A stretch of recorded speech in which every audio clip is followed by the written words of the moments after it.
MJF has won the AEW World Championship, and Jon Moxley has won the 2025 Continental Classic. That and so much more as we go over AEW Worlds End. We open up the night with Kazuchika Okada versus Konosuke Takeshita in the semi-finals of the Continental Classic. What a way to start off the show, with one of the most anticipated matches in the world of AEW. Okada holds out his hand for a handshake, but Takeshita knows better than that. Okada looks for the Rainmaker, but Takeshita pulls him into a blue Thunder Bomb. Okada will hit the Rainmaker, but Takeshita won't go down, and for the first time Okada looks shook. But Okada would hit him again, dropping Takeshita. Takeshita would hit the Power Drill knee, but Okada would kick out at the last second. Okada would grab a screwdriver from the turnbuckle, and would hit Takeshita with the screwdriver to win the match and advance to the finals of the Continental Classic. Okada knew he wasn't going to beat Takeshita clean, so he had to resort to cowardly tactics, and in doing so has stole the victory from Konosuke Takeshita. But this isn't the last time these two are going to be going at it. This match was good, but I know they're holding out for a second match in the future. Next up is Fletcher versus Jon Moxley in the semi-finals of the Continental Classic.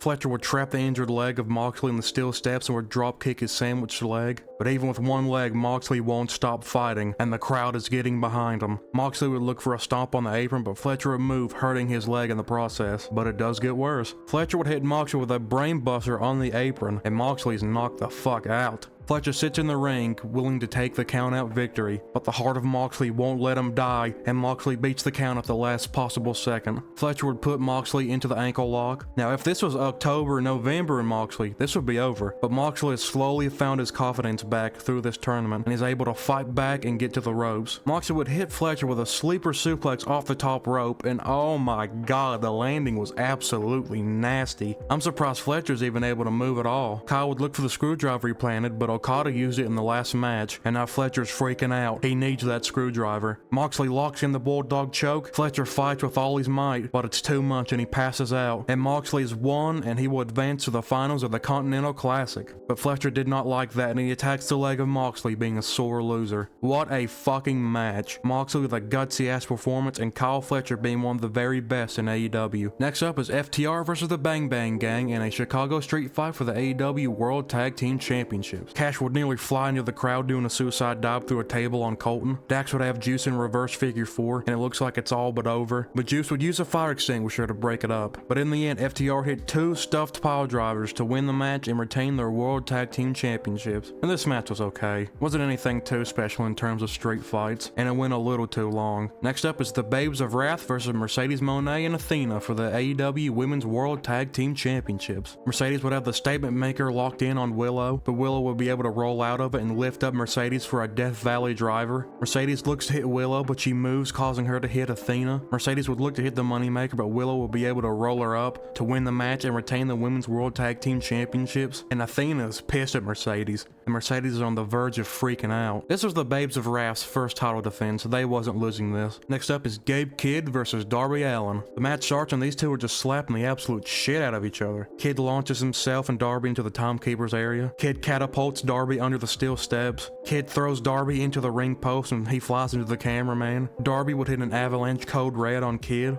Darby would hit the coffin drop, but Gabe will roll out of the ring. But that isn't a thing for Darby as he hits a coffin drop onto the outside floor. But in the end, Gabe Kidd would lock in a sleeper, but Darby Allin would roll and pin his shoulder to the mat to win the match. Very great match. I wasn't too hyped for this one, but damn, it was violent, hard-hitting, and very bloody. It more than delivered for me. Next up is the Death Riders versus Toni Storm and the Conglomeration in a 8-person mixed nut mayhem tag team match. I did like the interactions that Toni Storm had with the Conglomeration, but other than that, this match could have been on 0 Hour, but at least it had some fun in it, with Toni Storm and the Conglomeration picking up the victory. Toni got to dance with Orange Cassidy and celebrate with her lovely wife, Mina Shirakawa. Backstage, Mercedes was freaking out over a loss earlier, and she is slowly but surely losing it. Mercedes would tell Willow, and I quote, "At AEW New Year Slam, I'm gonna beat your fucking ass." We'll just have to see about that this Wednesday. Next up is Jamie Hayter versus Kris Statlander for the AEW Women's World Championship. Statlander will hit an assisted leg drop to Jamie on the apron. Statlander would catapult Hayter into the corner of the steel steps. Hayter would hit a missile dropkick off the announce table. Statlander would hit a nasty Falcon Arrow off the top rope. But in the end, Statlander would hit the Saturday Night Fever to win the match and retain her Women's World Championship. This match ruled. It was a very even and hard-hitting match. Run this shit back. Next up is Kazuchika Okada versus Jon Moxley in the finals of the 2025 Continental Classic. Backstage, Okada tells Moxley that he has never beaten him and he never will. Moxley says that the Continental Classic is a hill worth dying on and tells Okada,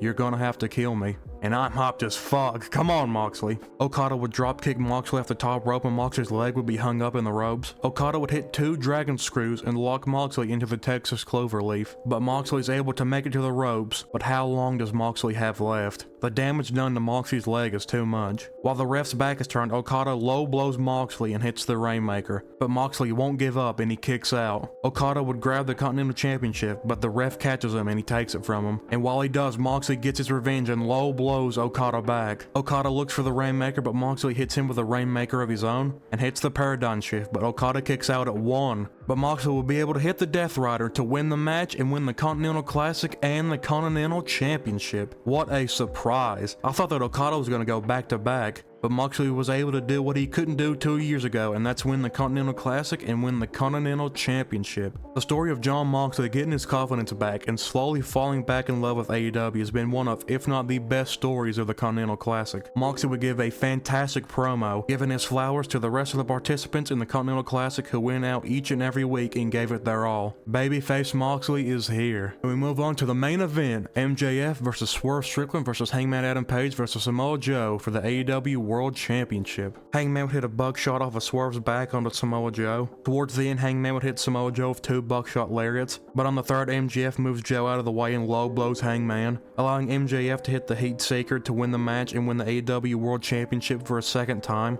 And I really didn't want MJF to win the World Championship, but it is what it is. And now MJF will face Bandito at Maximum Carnage. The match itself was meh. We need to stop having these Fatal 4-Ways at World's End. And that was AEW World's End. A very good pay-per-view. Some of the matches could have been taken off and it would have been fine. But other than that, the Continental Classic tonight was absolutely amazing. And that Jamie and Kris Statlander match, whew. And the Gabe Kidd and Darby Allin match did surprise me. But the other matches were just okay, or it could have been left off the card. And that is the last AEW pay-per-view of 2025. What do you all think of World's End in the comments? But I hope you all enjoyed this video. I'll make more silly videos like this in the future, so stop on by when the time comes. But until then, be careful.